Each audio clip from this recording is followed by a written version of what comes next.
You mentioned the term proven, and I'm thinking Tyler Van Dyke. The narrative could be, of what's obvious, of what he's proven over 8 or 9 games against quality opponents after the Central Connecticut State game. He's playing in the ACC, in particular North Carolina State, Pitt, two of the best teams in the league. They get wins there. He's throwing for 350 a week and 3 touchdowns.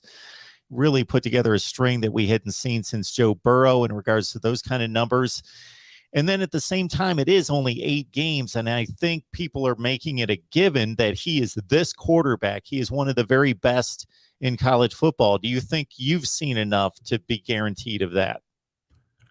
I think he's certainly proven himself. However, look, if you're looking at what he still needs to do, he's got to win. Now there's the target on his back, and it's not that he snuck up on everybody last year because, like you mentioned, he was consistently putting up those 303 touchdown games. However, that loss at Florida State, not a good Florida State team. He did not play well in that game. Look, he's going to have to play well against Texas A&M on the road early in the season, and he's going to be expected to win that game and play well. Look, there's been those games, those first couple starts against Virginia and North Carolina, they did not look good, and they did not win those games. He didn't have this perfect season because Miami still was not winning a bunch of games. He's going to go into this year. Miami should be ranked in the top 25, or at least close to it.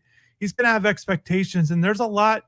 It's a big difference for a guy that, did it against teams, a lot of unranked opponents, although that Pittsburgh win was big. I think that's the biggest one he had last year because not just that Pittsburgh was good, what they did in the ACC, but going against Kenny Pickett. And I think that was a good one for him to do that. So is it automatic that he's absolutely going to tear it up and Miami's going to have this great year? Not necessarily, but there's a lot that I think he can build on from last year.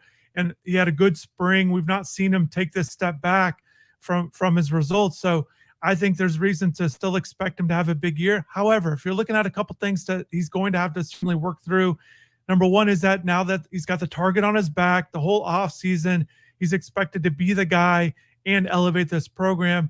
And then number two, he's going to have to replace the top receiver. Charleston Rambo was really good last year, really good downfield, which is what Van Dyke excels in. What we saw from the spring, Miami does not have that guy that's proven himself. That he really struggled connecting on deep balls in the spring game, either errant throws or receivers just not coming down with it. So that was not just an automatic that he's going to have this great year because the wide receivers are taking a step back. And then obviously Mike Harley was a reliable target as well. So losing the top 2 receivers, certainly he's going to have some transition. A new offense was the third thing I want to mention because Josh Gaddis is going to expect different things than what Rhett Lashley did. So there are some moving parts that Tyler will have to, make sure he gets a hold of. However, like you said, it wasn't just a couple games. He kind of did it throughout the year as soon as he got past those first couple starts, which were a little bit rough. But for the most part, he did well. He should have a good season next year.